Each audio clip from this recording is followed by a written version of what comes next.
নমস্কার বন্ধুরা, পিনাকি রান্নাঘরে সকলকে স্বাগত জানিয়ে আজ নতুন একটা ভিডিওর সাথে আবারও হাজির হয়েছি।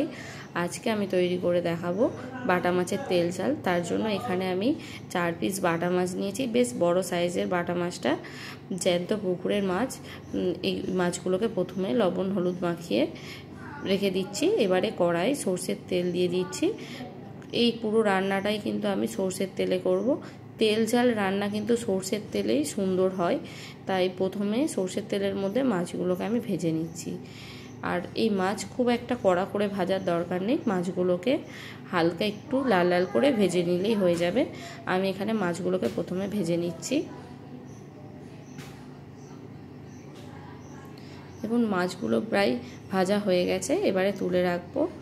মাছগুলোকে আমি তুলে রাখছি একটা প্লেটের মধ্যে।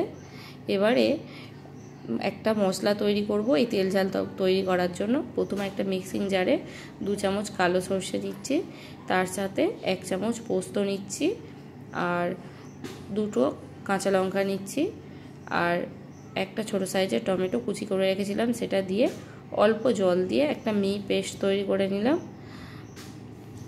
আর কড়াই এবারে সর্ষের তেল দিয়ে কালো জিরে ফোড়ন দিয়ে দিচ্ছি, দিয়ে তার মধ্যে যে সর্ষে কাঁচা লঙ্কার পেস্টটা তৈরি করে রেখেছিলাম সেটা দিয়ে দিলাম।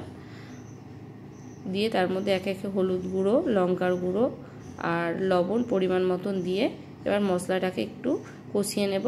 আর তার সাথে 2টো চেরা কাঁচা লঙ্কা দিলাম, দিয়ে মশলাটাকে একটু ভেজে নিয়ে তার মধ্যে পরিমাণ মতন ওই মিক্সি ধোয়া জলটা দিয়ে দিলাম।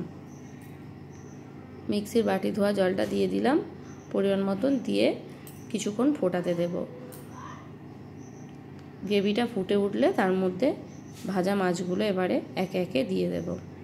আর রান্নাটা করতে একদম অল্প সময় লাগে, চটজলদি হয়ে যায়। হাতে সময় যখন কম থাকবে এরকম একটা ঝটপট রান্না করে নেওয়া যায়। তার জন্য এবারে ভাজা মাছগুলো দিয়ে বেশিক্ষণ 2-1 মিনিট ফুটিয়ে নিতে হবে। আর ওপর থেকে নামানোর সময় একটু সর্ষের তেল দিয়ে দেবেন, খেতে ভালো লাগবে। তেল ঝালে ওপর থেকে একটু সর্ষের তেল দিয়ে দিলে কিন্তু দারুণ টেস্ট হয়। আর সিম্পল, একদম খুব সহজেই হয়ে গেল দেখুন রান্নাটা।